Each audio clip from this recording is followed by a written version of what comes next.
Qué lindo escuchar a esta nueva generación, estos jóvenes, con lo que están haciendo, lo que está pasando. Se fueron a un lugar a bendecir donde seguro que va a haber bendición. Se fueron a donde está la mayor gracia. Y seguro que ahí va a haber mucha gracia. Se fueron a bendecir a Altagracia, así que ¿cómo no va a haber bendición? Y agradecemos a Dios porque hayan puesto sus manos sobre la gente, les hayan bendecido. Y el jueves Betty cumplió 34 años, así que vino toda la familia. Mi esposa todavía en ese momento seguía en cama, así que Lucas la fue a saludar y le dijo: abuela, ¿querés que te sane? Así que le puso la mano y se le fue el dolor de la nuca y durmió toda la noche. Que no estaba durmiendo toda la noche.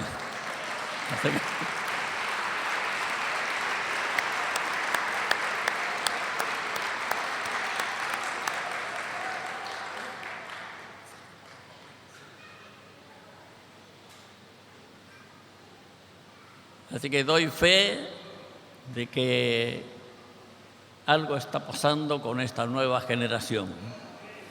Algunos nos preguntan siempre qué pasó 50 años atrás, qué pasó 50 años atrás. Preguntemos qué está pasando hoy.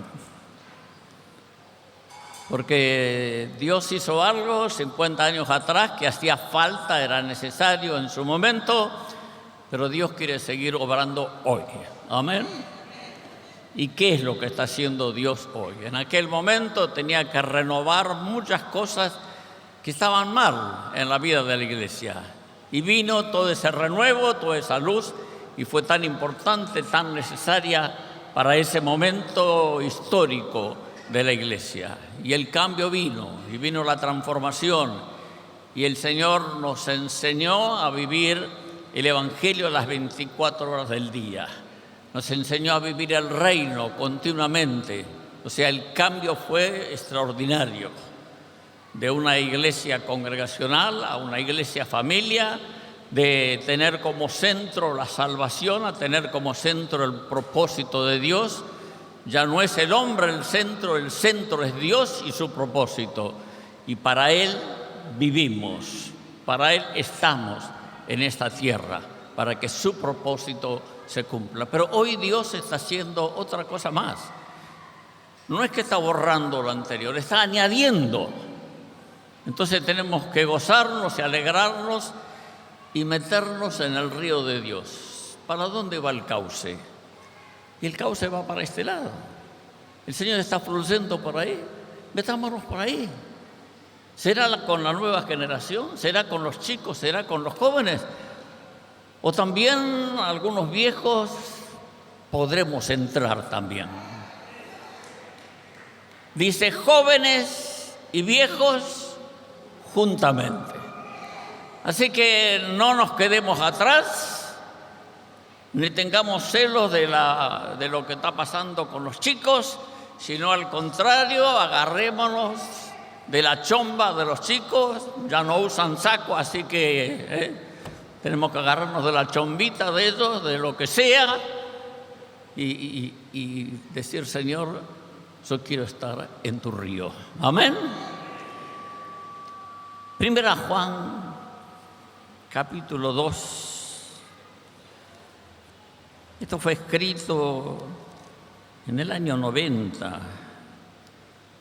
Juan era el último de los apóstoles que estaba con vida. Y estaban pasando cosas en la iglesia y él tiene que escribir el Evangelio, las 3 cartas, primera, segunda y tercera Juan, y el Apocalipsis. Lo escribe todo al final de su vida, al final de su ministerio, y ya en un momento histórico de la Iglesia, cuando se habían introducido corrientes extrañas, algunas cosas herejías porque negaban la deidad de Jesucristo, y entraron otras cosas. Y en 1 Juan capítulo 2, versículo 15, nos dice algo que todos conocemos muy bien. Dice: no améis al mundo ni las cosas que están en el mundo. Si alguno ama al mundo, el amor del Padre no está en él.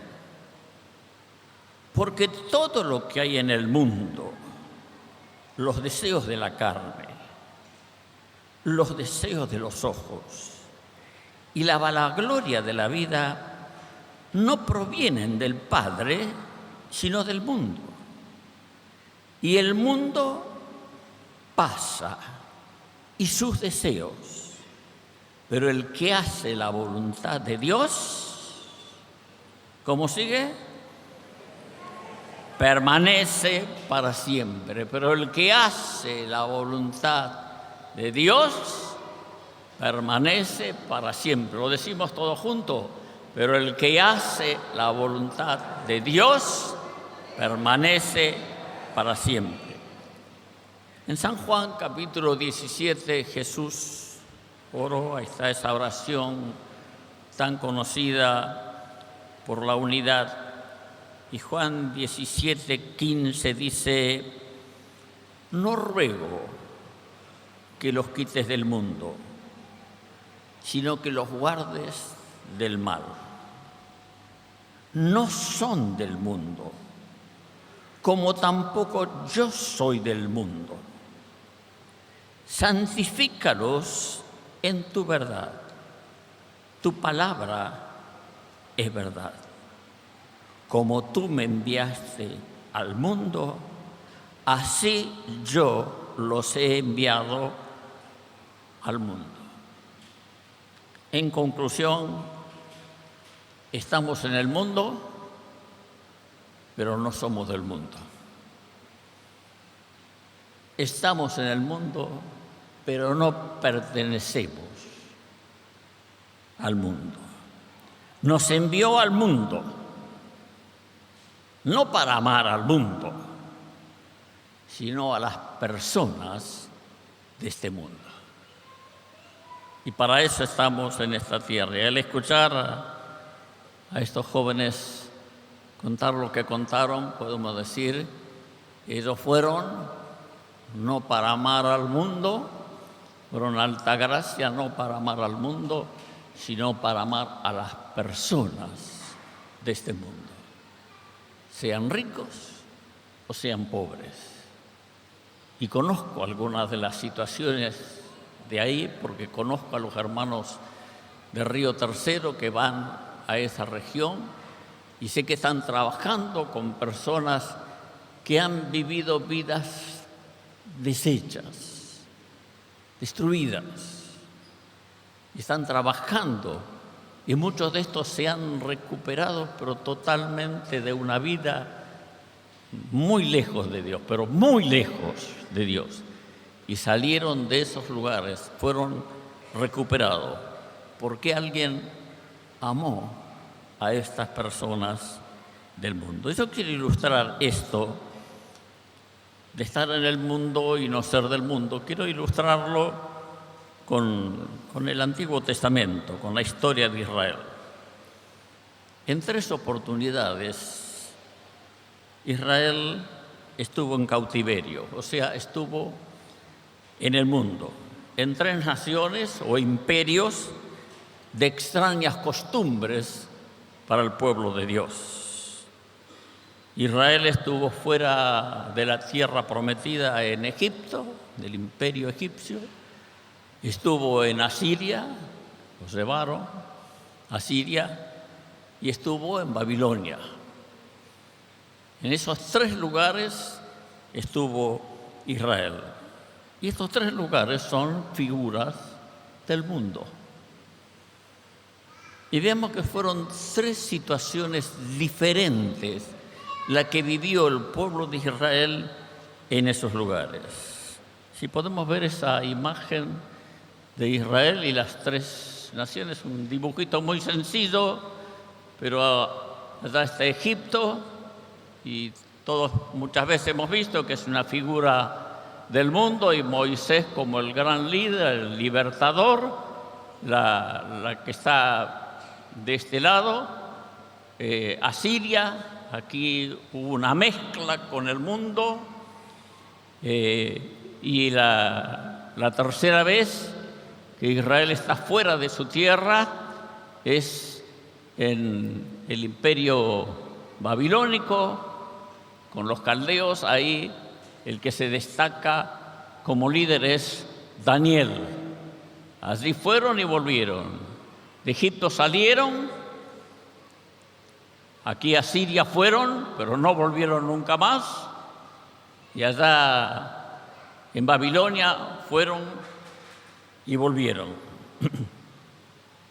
Por supuesto, Israel estuvo bajo otros imperios también, como los griegos y los romanos, pero los griegos o los romanos no los llevaban cautivos.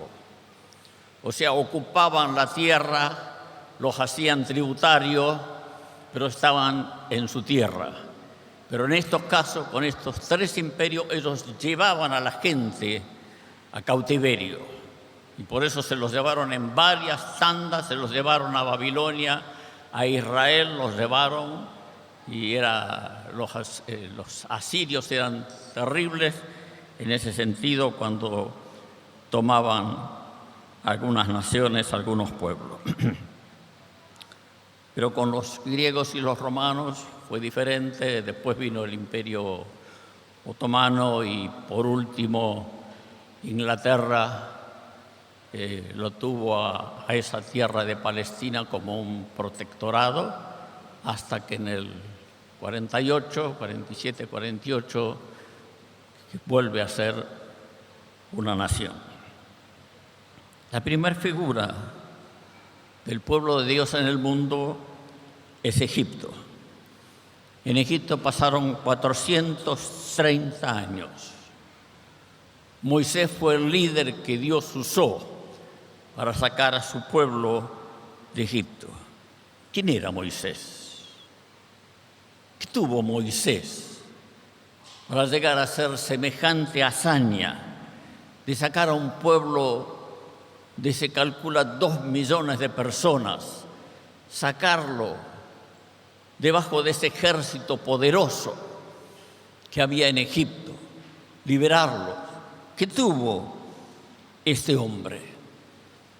Y una de las cosas que tuvo Moisés fue identidad.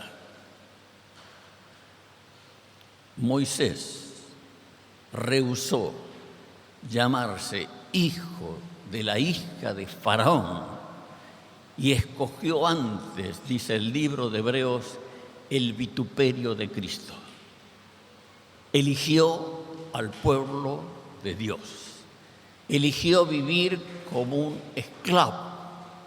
Dejó el palacio, dejó todos los privilegios que tenía en Egipto para convertirse ¿en qué? Según el mundo, en nada. En nada. Pudiendo llegar a ser alguien tan importante en la vida del mundo, despreció todo eso. Escogió al pueblo de Dios.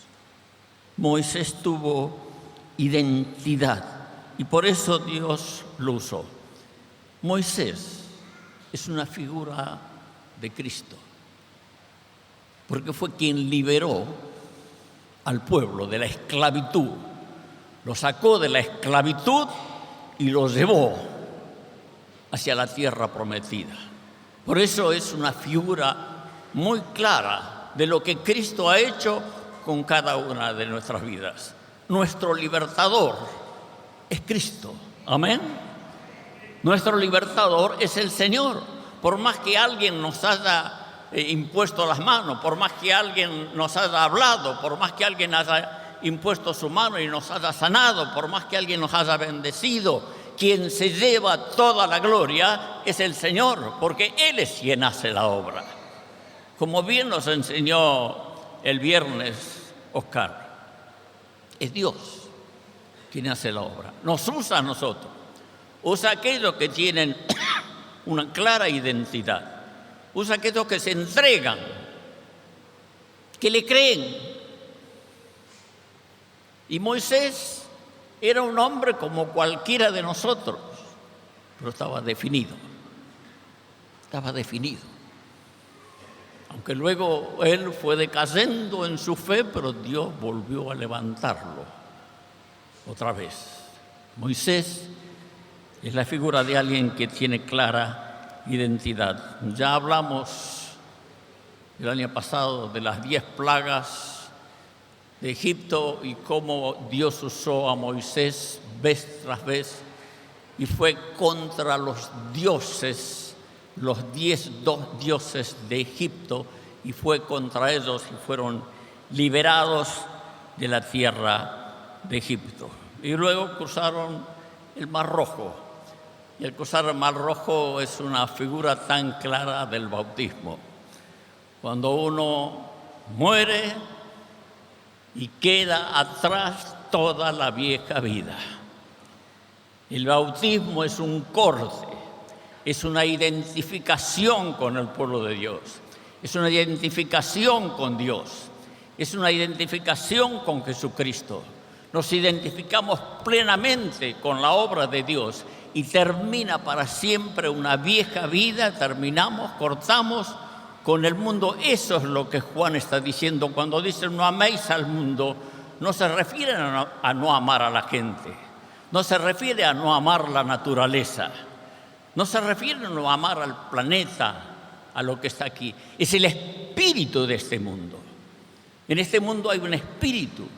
Cuando hablamos de los 10 dioses de Egipto, lo que estábamos tocando era el espíritu de este mundo. Y ese espíritu es al que hay que tener ese rechazo. Muchas de las cosas que vienen a nuestra vida, somos influenciados por ese espíritu de este mundo y eso es lo que no hay que amar. Eso es lo que tiene que haber un corte. Y el bautismo tiene que significar para nuestra vida un corte total con ese espíritu de este mundo para vivir la vida de Cristo. Y cruzaron el Mar Rojo y después del otro lado comenzaron a danzar, a alegrarse, a cantar y podríamos hasta cantar. Ahora también en conmemoración de lo que pasó con Egipto y en conmemoración de lo que pasó con nuestras vidas. ¿Te acuerdas cuando te bautizaste? Ahí se cortó, se terminó. Y uno tiene que hacer memoria muchas veces de esas cosas, de decir, hasta ahí llegué con el mundo. De ahí en adelante mi vida es de Cristo. Todos los días hasta el día de mi muerte soy de Cristo Jesús. Amén. Y por eso cantaron, por eso danzaron, por eso se alegraron.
Aleluya.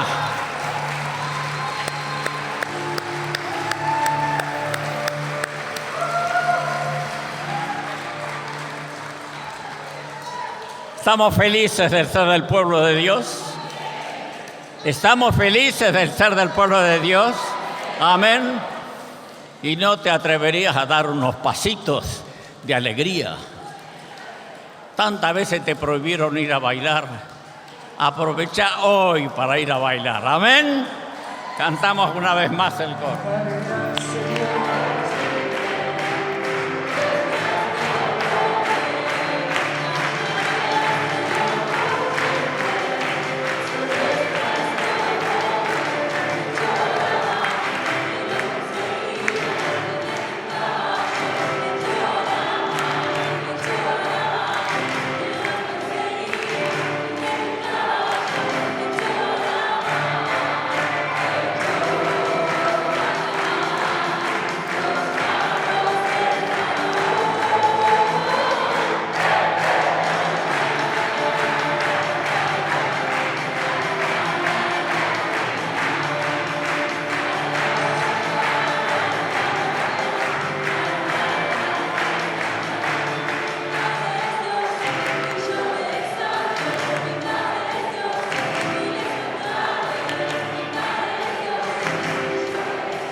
Amén.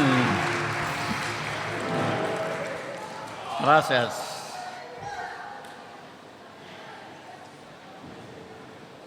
Cruzaron el Mar Rojo, que es una figura del bautismo, y bailaron y se alegraron y se gozaron en Dios. ¿Por qué? Porque entraron a una nueva vida. Muertos al pecado, pero vivos para Dios. Hay danza, hay alegría, hay manifestaciones, hay experiencias gloriosas, agua que sale de la roca, pan que cae del cielo. Dios desciende a un monte, el monte comienza a humear. La presencia de Dios en medio de su pueblo. Las tablas de la ley escritas con el dedo de Dios. Dios en medio de su pueblo. La columna de fuego de noche, la nube para hacer sombra durante el día. Dios en medio de su pueblo. El tabernáculo, el arca, la shequina, Dios revelándose, la luz que descendía sobre el tabernáculo, la columna, Dios hablando a su pueblo. Llegó la salvación. De ahí a entrar a la tierra prometida, un paso. Un paso. Pero algo pasó. Algo pasó. Y no alcanzaron la tierra prometida. Y pasaron 40 años dando vueltas y vueltas y vueltas en el desierto y no entraron. ¿Cuál fue el pecado?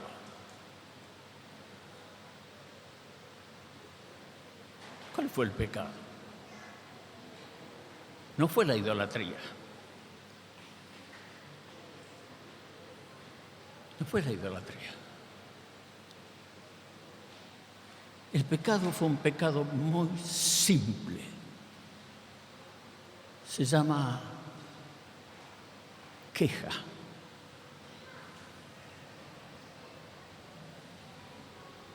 Se llama queja. Se quejaron. La queja es incredulidad. El que no cree se queja. La queja es falta de fe.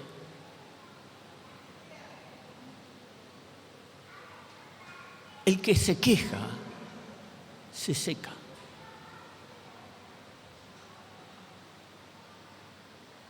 Se seca. No fue un terrible pecado. Hubo varios pecados y esos fueron juzgados, ajusticiados, la tierra se los tragó, a otros los picó la serpiente. ¿Sí? Otros salieron los levitas con sus espadas y mataron a muchos. Pero el pecado general, el de todos, la queja.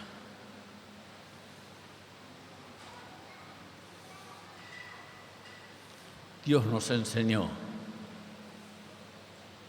a ser agradecidos. A los que a Dios aman, todas las cosas ayudan para bien. Esto es a los que conforme a su propósito son llamados. Hermano, Dios te llamó. Pero si tú eres quejoso, no sé cómo te la vas a arreglar en el día del juicio.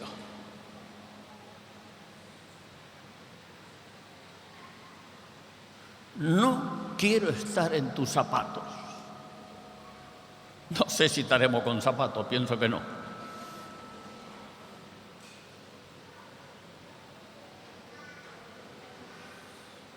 Queja es incredulidad. Queja es no reconocer que Dios está sobre todas las cosas.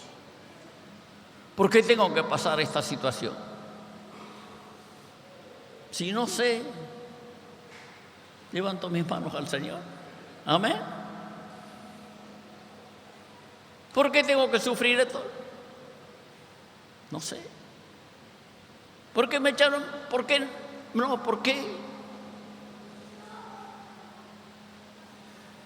Sin queja.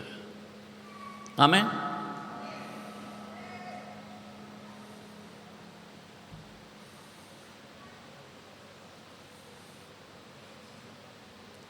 No te quejes nunca más.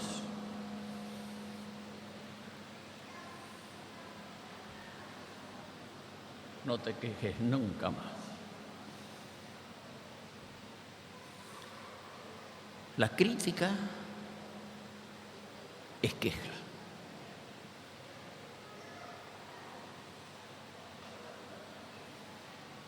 No te quejes más.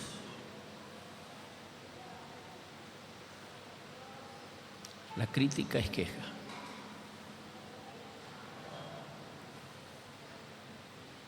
No te quejes más. Da gracias por todo.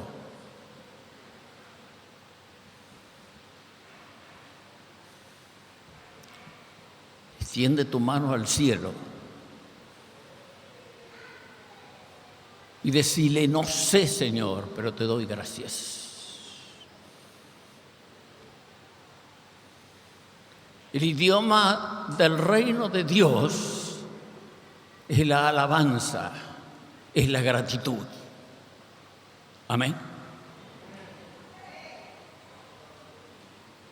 Ese es el idioma del reino. no te quejes más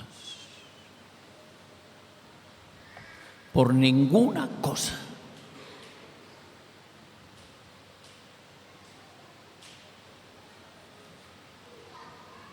La queja, Dios la escucha, igual que la oración. Dios escucha tu oración, pero Dios escucha tu queja.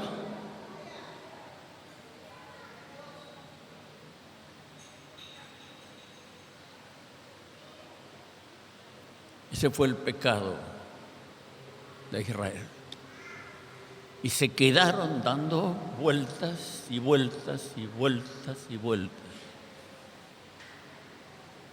No es que dejaron de ser del pueblo de Dios, pero su único objetivo era la muerte. No tenían más objetivo de vida, no tenían expectativa de nada. Se iban a morir allí dando vueltas y vueltas y vueltas y quejándose. No había nada que conquistar, no había nada por delante, no había triunfos. Esa no es la vida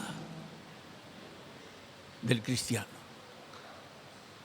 Pasamos el Mar Rojo para atravesar el Jordán y entrar en el reposo de Dios. Amén. Hebreos habla de entrar en el reposo.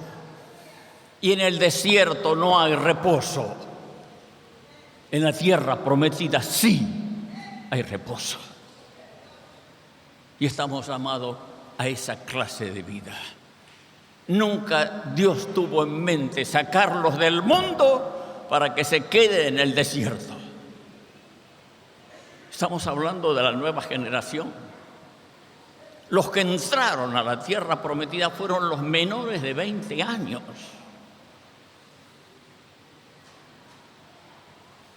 O sea que los más viejos que entraron a la tierra prometida tenían 60 años,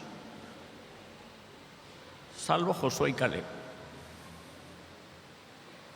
Y de que Josué y Caleb entraron siendo viejos, siendo de 80, da esperanza. Amén. A mí me da esperanza. Tiene más de 20, hay esperanza. Hay esperanza para que no quedes dando vuelta en el desierto y alcances lo prometido por Dios. Amén. Hay esperanza para todos aquellos que creen en el Señor, que salen de la queja. Moisés pudo hacer lo que hizo porque tuvo identidad. Y por eso él llevó al pueblo hacia la tierra prometida. La nueva generación entró. Y Josué y Caleb también, que no eran de la nueva generación. Ellos también entraron. La segunda figura del mundo, teníamos la primera, que era Egipto, salimos del mundo. La segunda figura es Asiria, este imperio que se llevó cautivo a Israel. Israel se dividió, Judá y Benjamín por un lado y las 10 tribus por otro lado. Salomón pecó fiero y Dios dijo: el reino se va a dividir. No será mientras tú vivas, pero con tu descendencia el reino se va a dividir por tu pecado. Salomón pecó fiero. Salomón es la figura del cristiano que empieza bien y termina mal. Y Pablo es justo al revés. Es aquel que empieza mal y termina bien. Pero Salomón empezó bien. Cuando Dios le dijo: pídeme lo que quieras. ¡Oh! ¿Qué le pedirías a Dios si te dice así? Pídeme lo que quieras. Y de algunas chicas y muchachos solteros, no sé lo que le pedirían.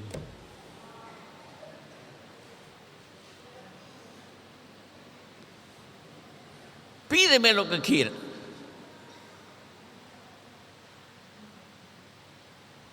Y Salomón le pide sabiduría para gobernar a ese pueblo.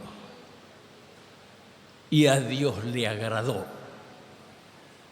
Y le dijo, ¿cómo no me pediste riqueza, ni me pediste la cabeza de tus enemigos?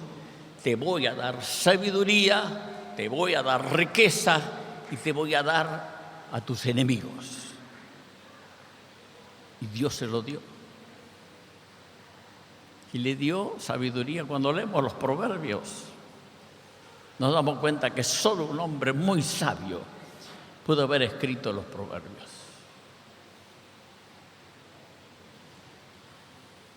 Le dio sabiduría. Pero sabiduría no es lo único que hace falta. Salomón mismo lo dijo. Aparte de sabiduría, hace falta temor a Jehová. Porque él mismo lo dijo.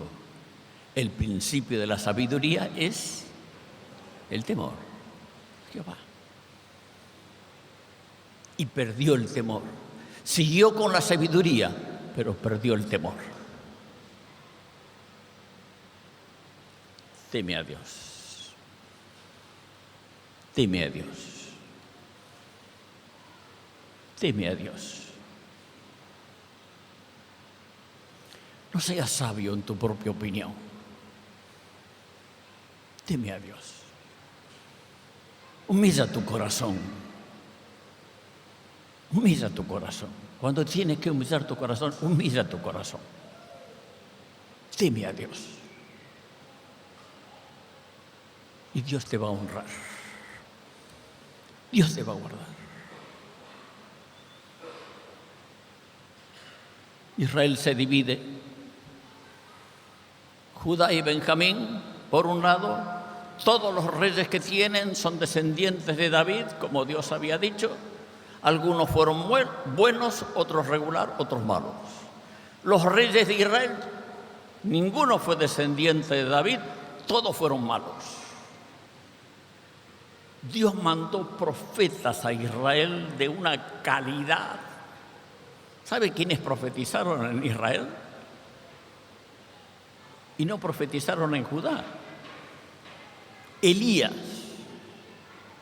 Eliseo, Oseas, profetizaron a Israel. Dios mandó profetas entre ellos. No es que Dios dijo, bueno, me voy con Judá, que tienen el templo, ahí hay algunos buenos por lo menos. No, no. Dios siguió preocupándose de Israel, pero llegó un momento que bajó la cortina. Perdieron el temor a Dios. Y vinieron los asirios y se los llevaron a todos.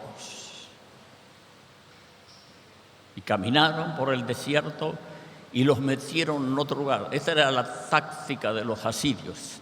Se llevaba a toda la gente y traía gente de otro lugar a ocupar esa tierra. Y de ahí surge la mezcla. Y surgen los samaritanos. La mezcla. Y los judíos no los querían después, porque no eran puros. Muchos de ellos ya estaban mezclados con otros pueblos.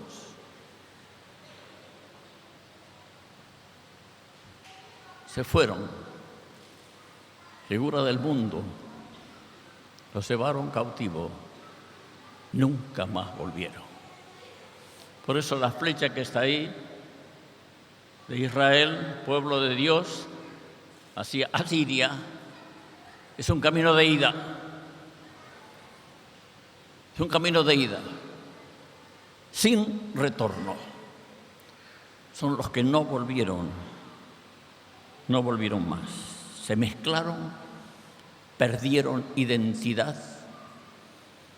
Y entre todos los que llevaron no hubo un solo líder con identidad que los haya nucleado y que haya dicho: volvamos, retrocedamos, pidamos perdón a Dios, humillemos el corazón, volvamos otra vez a ser pueblo de Dios. Ni un solo líder con identidad.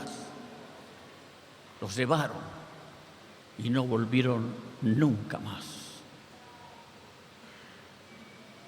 De ahí empieza a surgir el nombre judíos, pues la tribu que quedó es la de Judá.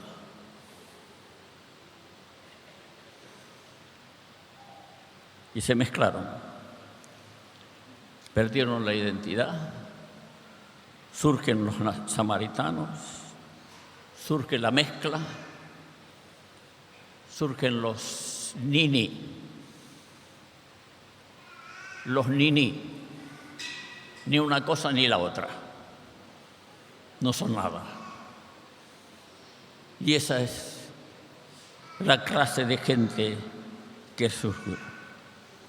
Muchos cristianos perdieron su identidad y son ni una cosa ni la otra. Eso no es. Y no sé, él dice que es. Pero su conducta dice otra cosa. Bueno, y ahí está. ¿Qué son? ¿Qué son? Él dice que es, pero vive como si no fuera. Dice que es, pero es blasfemo. ¡Epa! No, pero él jura que es cristiano, pero es blasfemo. ¿Cómo puede un cristiano ser blasfemo? Se manda cada una, un rosario tiene. Eso no es. Eso no es. Eso se hace. Se hace, ¿no? Dice la propaganda. Esto no es propaganda. No es propaganda. ¿El qué es? Es siempre. Es en el trabajo, es en su casa, es con su familia, es con todo. Su vocabulario es cristiano. No hay que estar siempre hablando del Señor, tiene que hablar de cosas del trabajo, pero no se le escapa se me escapó. No se le escapa. Hay algunos que están a los cachetazos continuamente contra sus labios. Se me escapó, perdón. No pensé que estaba vos. ¿Cómo que estaba yo? Pará. Vivimos en la presencia de Dios. Amén. Vivimos en la presencia de Dios.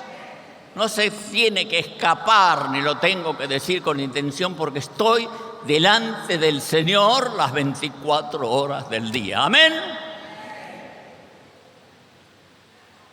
La tercera figura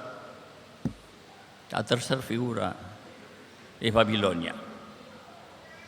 También es una figura del mundo. Babilonia. Egipto, como figura del mundo. Asiria, el imperio asirio ha ido. No vuelven más. Se mezclaron totalmente. Y algunos parecen que es. Y los judíos no lo aceptaban. No, vos no sos. Y ahí estaban. Y después los que fueron a Babilonia. Estos fueron y volvieron.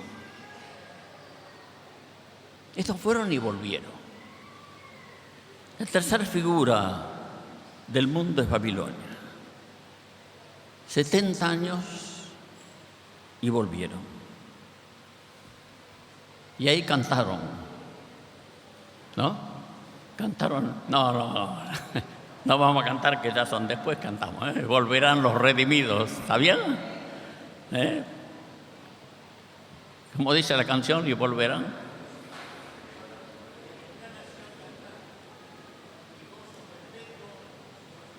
A ver, cántalo de ahí.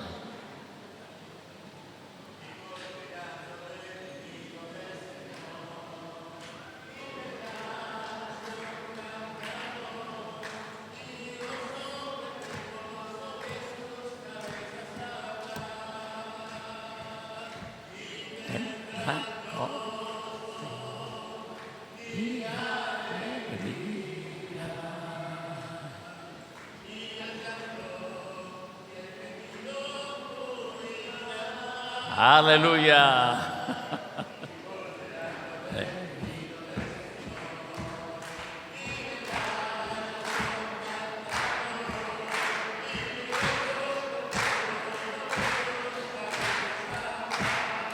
Amén. Amén. De ahí volvieron. Fueron a cautiverio por el pecado también, por la idolatría, por alejarse de Dios. Pero volvieron. Hubo varias deportaciones, no fue una sola. En varias oportunidades fueron llevando. En la primera de esas se llevaron a 4 jóvenes. Todavía no. ¿Se acuerdan los nombres?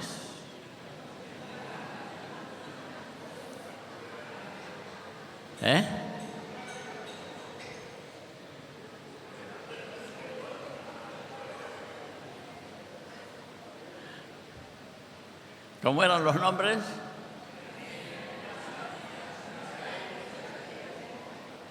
Daniel, Ananías, Misael y Azarías. Ahora podemos, Ahora sí. Daniel, Ananías, Misael y Azarías. Estos 4 jóvenes varones son una figura del cristiano viviendo en el mundo con identidad.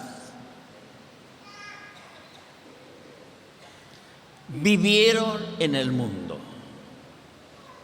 los 4. Vivieron con identidad. Fíjese lo que significa el nombre de cada uno de ellos. Ahora sí. Daniel significa Dios es mi juez. Ananías, el Señor da gracia. Misael, ¿quién como mi Dios? Azarías, el Eterno es mi ayuda. Lindos nombres, ¿no es cierto? Y lindo significado. ¿Cuál le gusta más?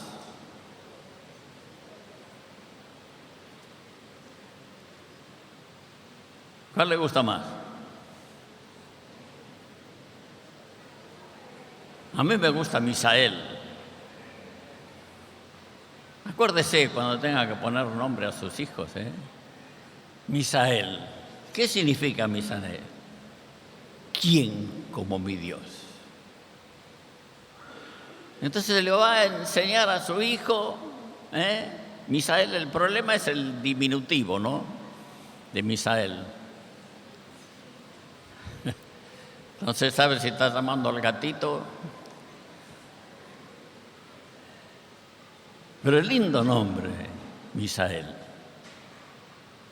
especialmente por el significado que tiene. ¿Quién como mi Dios? ¿Pero qué quiere hacer el mundo con nosotros? El mundo nos quiere cambiar nuestra identidad. Esa es la identidad que ellos tenían. Y tuvieron un comportamiento de fe en el mundo agradable a los ojos de Dios. vivieron conforme a sus nombres. Pero ¿qué es lo que el mundo quiere hacer con nosotros? ¿Qué nombre le pusieron a ellos? ¿Se acuerdan? A Daniel, Belsasar. ¿Y a los demás? ¿Podemos poner la otra placa? A Daniel le pusieron Belsasar. El problema no es el nombre, el problema es lo que significa. Belsasar significa Bel guarda su vida. Bel era uno de los dioses de Babilonia.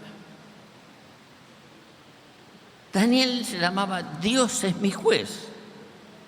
Y el mundo quiso ponerle Bel, este Dios ahora guarda tu vida. Y a Ananías le pusieron Sadrach, significa iluminado de Acú. Acú era otro Dios. El que te ilumina ahora no es Jehová Dios, ahora es Acú. Y Misael le pusieron Mesac. El nombre que tenía Misael significa ¿quién como mi Dios? Y le pusieron Mesac, ¿quién como Acú? ¿Quién como mi Dios? ¿Quién como Acú? Eso hace el mundo. Quiere cambiar nuestra identidad. Que seamos lo más parecido a esos. Que seamos casi igual, que no se note la diferencia. Entonces que dejemos de ser Misael para que seamos Mesac, para que seamos como ese Dios. A Azarías le pusieron Abed-nego, que significa siervo de Nebo. Ni el cambio de nombre le cambió la vida a estos muchachos. Ni el cambio de nombre le cambió la identidad. ¿Por qué? ¿Por qué?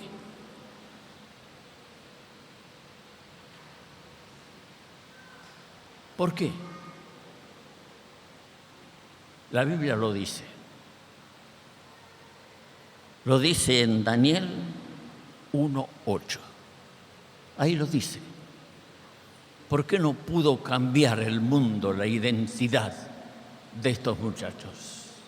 ¿Qué dice Daniel 1:8?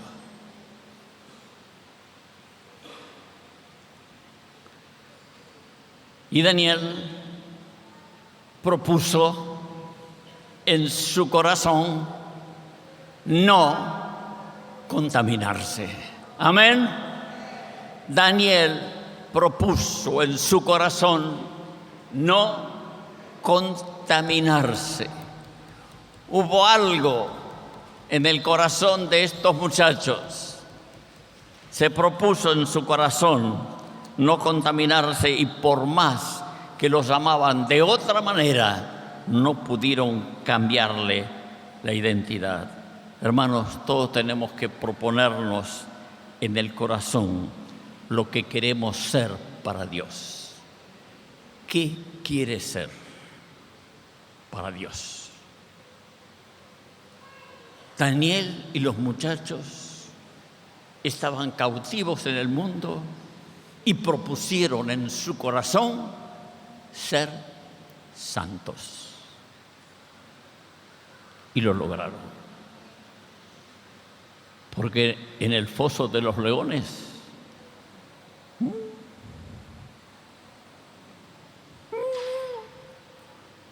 pobrecito león, no me dejan abrir la boca, no puedo morder. Mi león tenía la boca cerrada.